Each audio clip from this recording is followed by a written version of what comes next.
Captain's Log, subdate the 26th of March, 2020. I'm being pursued by a rather large whale again. I think he's trying to mate with my ship.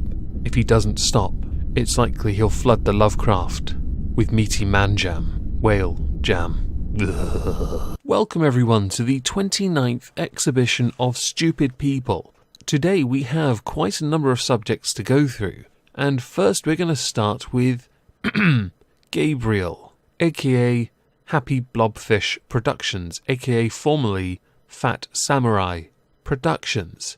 Not because of the content he's put out, although I do have his statement along with an apology video he had sent somebody, both of which are incredibly meh. No, I'm going to use him as a template to make a very clear and obvious critical point towards many people who do this. Let's lump Just a Robot in this as well. Like myself, I rely on an artist. That artist is paid. The thumbnails you see, all paid for. The backgrounds in all videos, paid for. The artist that does my avatar is paid well. Other bits of work I have done here and there, all paid for. Moistski Reads, for example, makes me zero money at all. But all the art is paid for regardless, because I want to own everything. Happy Blobfish Productions does not do that, though. In fact, Gabriel stole his work from a comic strip from Tumblr, meaning the copyright belongs to somebody else. I mentioned Just a Robot. Well, this is where I'm going to mention both of you and put you on blast. As with all good people who put work in for you, you should credit them for it regardless. It is why in the description of my videos, they are there. For a while, for some odd reason, my upload default removed them, but I've been going back through my history and correcting it, because all artists should be credited for what they do. With Jar, it's more of a case of, you don't for reasons I don't understand, and quite frankly don't care. Your content's meh, mate. Move on. With Gabriel, who's taking a break from social media, he hasn't even asked permission, and when he has been called out on it, he has been deleting the comments or hiding the user, which is more effective than deleting because any future comments remain invisible to all but the person who put the comment there. I know this because I know the person who put this comment on your video, which then led to you updating the video description of your little update with you saying you're going away from social media. Totally did that, didn't you, for 5 seconds, while hiding everyone that commented negatively towards you, leaving one sycophant that may well be yourself. You updated the video description to credit the original artists, but you still don't have their permission to use their work that may well be affected by you using them as a brand. And I would argue negatively considering what you've been called out on. Although according to you, people calling you out for it are clout chasers. I'm not going to bite. I swear I'm not going to bite. But I think I'm the last person that should be accused of clout chasing you. But I know who you aimed it at really, who arguably is getting more views per video than you ever did. Interesting. Moving on from that, let's go to something funny. So now I would like to talk about the San Miguel virus and how some people have reacted to it. I have 2 particular people for it. One is Vanessa Hudgens, formerly of, I believe, High School Musical that was doing my nut in during university, and the other a religious scholar. For Vanessa, it was the video clip that was shared everywhere courtesy of an Instagram video where she seemed to question the seriousness of the San Miguel virus pandemic. Here's the clip.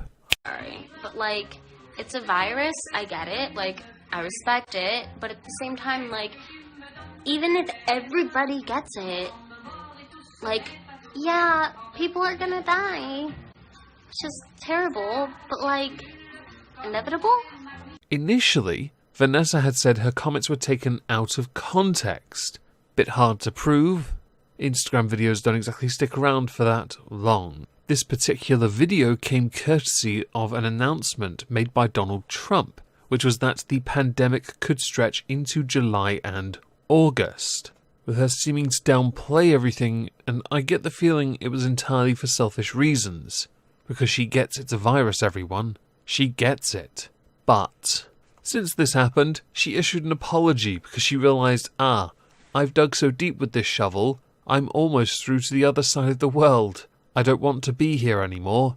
Can I be welcomed back Or am I now a victim of cancel culture? Oh wait, no, I'm okay. The other person I want to lump in here is an Islamic scholar who had said that the San Miguel virus was in fact Allah's punishment. Right. This is in relation to a number of accusations levied at China on their treatment of his particular faith's faithful. And the consequence of him saying this out loud is he now has the San Miguel virus. His comments, by the way, came back from February of this year. And he said that and I'll quote him, the San Miguel outbreak was undoubtedly an act of Allah that is divine punishment against the Chinese for their treatment, mockery, and disrespect towards my faith. It is obvious that the spread of this virus is an act of Allah. How do we know this? The spread of the San Miguel virus began in China, an ancient and vast country, the population of which makes up 1/7 of humanity. If anything, I just find it to be a damning statement for 1/7 of the world's population when it comes to education and basic hygiene. Oh well, get well soon? Maybe. Moving on, I want to talk about James Blunt. James Blunt, for those who don't know, is a singer in the United Kingdom who is most well known for the song You're Beautiful from I think 2006. He's actually a really talented musician, but because of the nature of the songs he sings, many consider him very depressing, dull, and should be universally loathed, much like that of Nickelback. James Blunt, though, who has an incredible funny bone and can take most of the banter he gets on Twitter, which he fires back with on a regular basis. With the current San Miguel virus, a number of musicians have gone out of their way to do concerts online, like Instagram, Facebook videos, or a YouTube live stream. But James Blunt has decided to be a bit more forgiving to his loyal fanbase and many others who may well not want to listen to him by tweeting out this. Bravo, James. Bravo. I don't really consider you a stupid person. I just considered this really amusing and I really wanted to share it with everyone. Salute.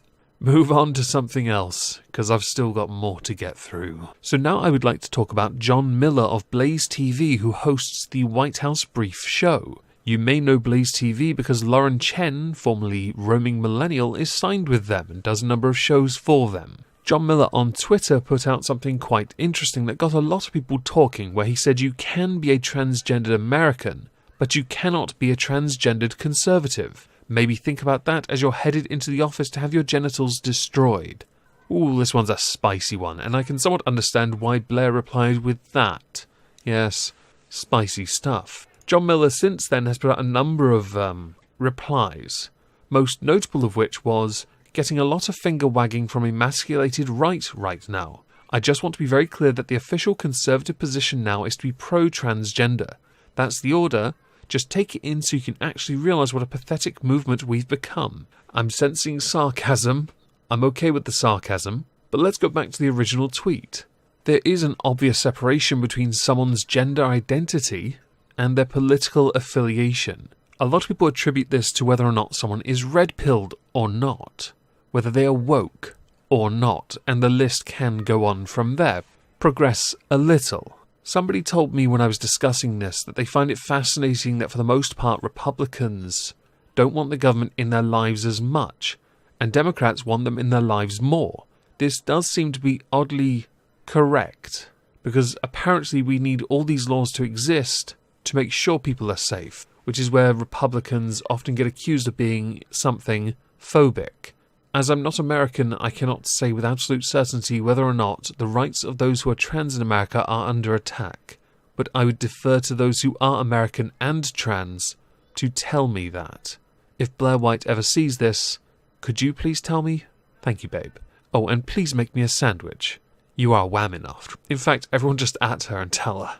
Oh boy, that's going to go badly. She's never going to reply. Anyway, John Miller doing damage control, fine. But I am somewhat surprised no one's pounced on the remarkably callous nature of the initial tweet. Yes. Did you think the genitals destroyed comment would go unnoticed, perhaps? I'm assuming this was done out of context, with many people in the replies saying, oh, this is out of context. He means something else. He's just messing. Well, we'll see. Give it time. I'm sure you'll have an opinion and actually give something serious for once, because the sarcasm can only go so far. Next. Who's scared of coronavirus? Don't touch your mouth. So the man you just saw in that video is called Cody Pfister. Cody Pfister decided in his infinite wisdom to mock the San Miguel virus by licking supermarket shelves. Because he's brave, strong, independent, and totally not a moron. Is he licking deodorant? Maybe you should have opened the packet before you did that. Really put that edge to the test. Well, Cody Pfister has gotten into a bit of trouble and has been charged with making a terrorism threat. I can see the karma. I can smell the karma. I hope you're okay with the karma, as it inserts a veiny Pringle tube into your mouth. Now, the authorities in Warrington said they'd received complaints from people as far away as the Netherlands, UK, and Ireland. Warrington, for those who don't know, is in Missouri, which makes the liquor a globe-trotting liquor. Don't you just love it when people in other nations decide, oh, whoa, I guess it's okay to be a grass now, especially to an infamous liquor. I hope, by the way, that while you knowingly caused a false belief or fear that a condition involved danger to life existed, and that you showed reckless disregard of the risk causing evacuation, quarantine, or closure of any portion, I hope you can find the guilt. Maybe take some disinfectant and go everywhere you went once you're allowed to travel. You'll probably have your tongue removed just for safety. Maybe make amends for what you did. So now we should move on to, oh dear Lord, what the Fraggle Rock is that? Pat, I'm going to block you if I ever see that again. Let's move on to Madonna. But it's something really cringe, and I've got a few questions about Madonna I really need to ask. That's the thing about COVID-19. It doesn't care about how rich you are, how famous you are, how funny you are, how smart you are, where you live, how old you are, what amazing stories you can tell. It's the great equalizer. And what's terrible about it is what's great about it. What's terrible about it is it's made us all equal in many ways. What happened to your face? Now, in all seriousness, weirdly, there are a number of people who have actually given out speeches, statements, actually claiming that the San Miguel virus does in fact discriminate. There was a video I saw on Twitter, which I wish I had grabbed at the first opportunity, where a lady was giving a speech saying how it was in fact targeting women and therefore was not an equalizer as Madonna claimed.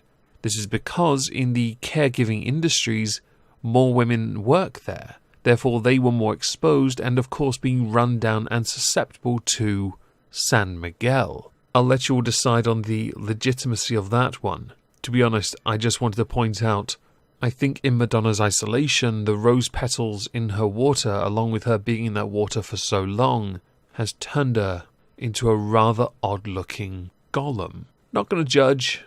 We all say things we think are profound. Like this woman here, who's flexing. Yes, weird flex, not something to be proud of, but okay. Get help, by the way. Have you considered using condoms?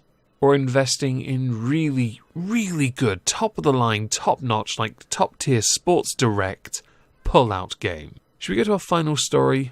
Let's go to our final story. Let's go to Alison Pearson. By the way, the fact I've used so many tweets for this video is a damning statement for me that maybe I should do the This Week Around Tumblr, or Twat, as a video series.